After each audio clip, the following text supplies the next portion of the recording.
House के अंदर आपके बयान को लेके हुकूमत कह रही है कि जरदारी साहब एनआरओ मांग रहे हैं, तो क्या प्लीज चलते 5 साल 3 महीने पहले नहीं मांगा तो अब क्या मांगूंगा। जरदारी साहब ये बताएं, हुकूमत ने मीसाक मईशत की आपकी ऑफर कबूल किया, क्या कहते हैं, ट्रस्ट करेंगे हुकूमत को?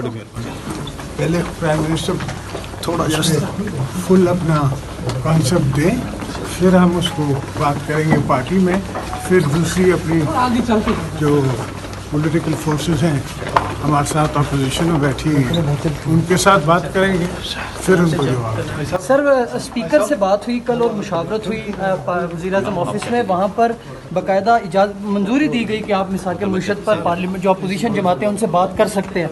तो सर इसका मतलब है गवर्नमेंट तो फुल तैयार हो चुकी है।